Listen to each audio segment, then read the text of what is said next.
This video is going to talk about how to assign materials to the object that you create in 3ds Max. So before I actually go to the materials editor, I'm going to go to the render setup. And this is important because this dictates which materials will be available. So right here next to renderer, there's scanline renderer and there's art renderer.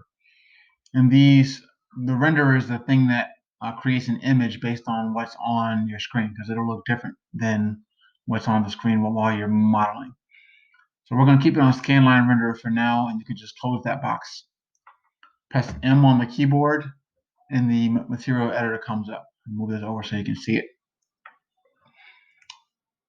So I'm going to select this box here, and then because I'm in scanline renderer, these are the general options that I have. Under materials, I have general, I have scanline. And I'm going to start off with just the standard material here. Double click on this box to get to my options, and then I can just change the color of the object by going to this diffuse map and then going to what color I want. Say I want a green, and then this can make it lighter or darker. Say I want a nice bright green color, hit OK. So while this has put the green color on there, notice it doesn't show up on my box over here. In order to get that, I have to first assign the material to my selection, which is the thing that I have highlighted. And then if it doesn't show up still, you'll need to click on this Show Shaded Material in Viewport. And I'm going to go ahead and click that anyway, even though it's showing up. And what what shows you whether that happened or not is this red and blue color that they put on this material. Now changing it again, it should just change automatically. All right. So that's one way to change the color of the material. I can also make a color that an image. So I have this diffuse color here. Next to the color swatch is this little box that says none.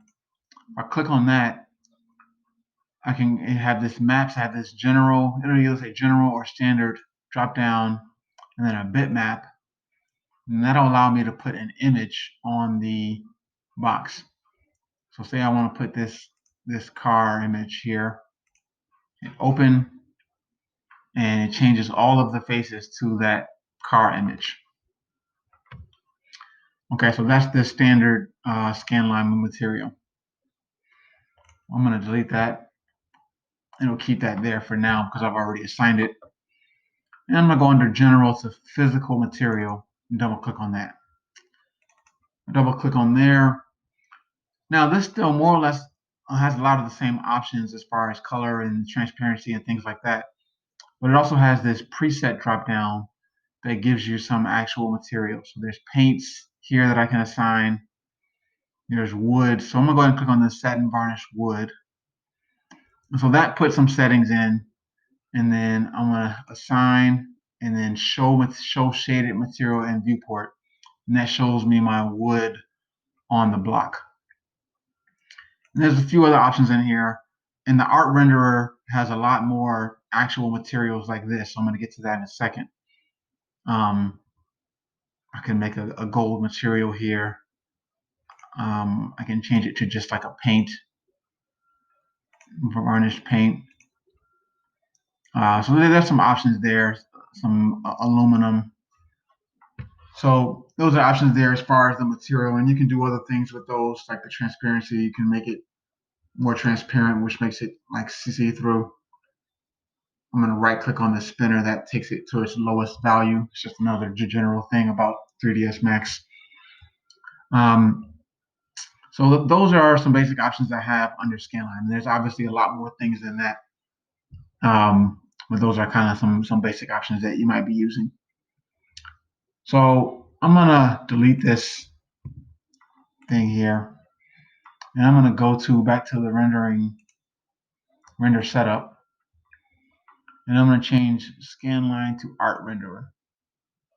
And notice immediately when I change that, this Autodesk material library was added on to this list over here. So I'm going to close that.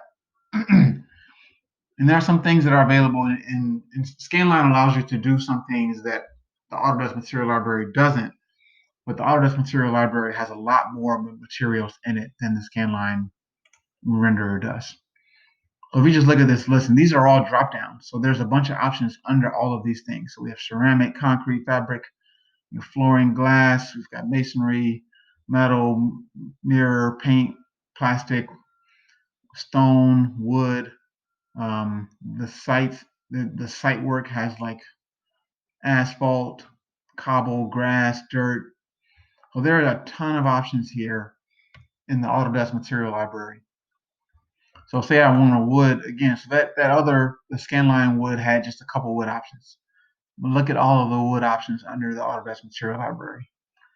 I could put a birch solid stain material there. Again, I have to assign it. And then when you hit, so for the color swatch, the sign showed it correctly. But for actual materials, if you assign it and you don't show it, it doesn't show up here correctly, but it'll show up correctly if I just hit render and I get my wood, it'll show up correctly here. So, but I have to hit show shaded material in viewport to get the wood to show up on here. And I want to highlight, and I can go through all these, but I don't need to click on all these different things. You can play with that yourself. But there is something important here. You can see the grain on this wood doesn't look all that realistic necessarily. If I double click on this, and then it's not going to show up here. So I'm in here, and then I have to go over to this map 2, double click on that.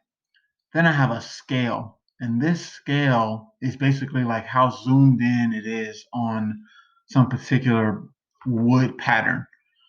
So if I make this, it's 10 and 10 by 10 right now. If I make this 1 by 1, this kind of gets iffy. So what happened there is the 1 for the width took effect, but the 1 for the width hasn't taken effect yet.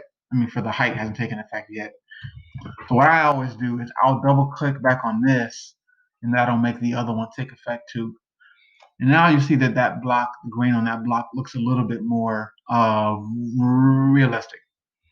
I can go back to that map. I can make it even smaller than that. Say I make it 1/4 by 1/4 scale.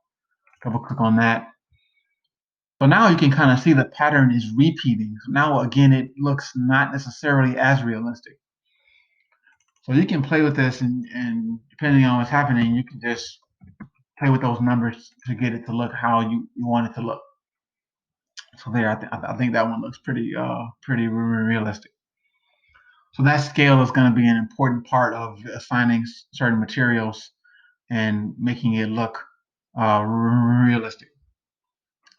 One more thing that I want to cover in this video.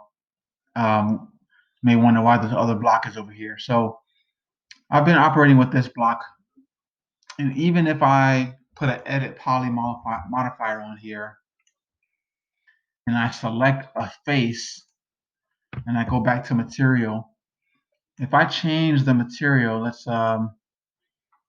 get a fabric on there. Let's get a plaid red, use that in one of the videos. So if I put this plaid material and then I assign it and I show in viewport, again, that's scaled weird, but even though I had that one face selected, it applied it to all of the faces. All right, and I'm just going to fix that scaling just again, show you how to make that not look so weird. Because it's really just zoomed in on one part of the plaid. That looks like a more normal plaid material. So let's go to this other box.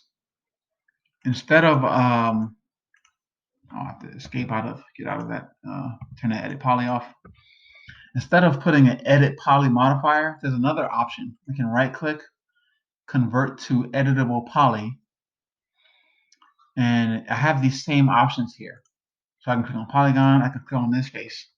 And now, when I add a material, I'm going to add that same plaid material to this, it only adds it to that one face.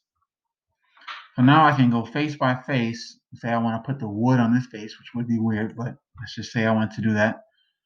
and I can add different things to different faces using converting that box to an editable poly as opposed to putting an edit poly modifier, which is what I did to the first one. So this material video will be this will clear up a lot of things as you work through the assignments and when you get to the point where you have to add materials to various objects.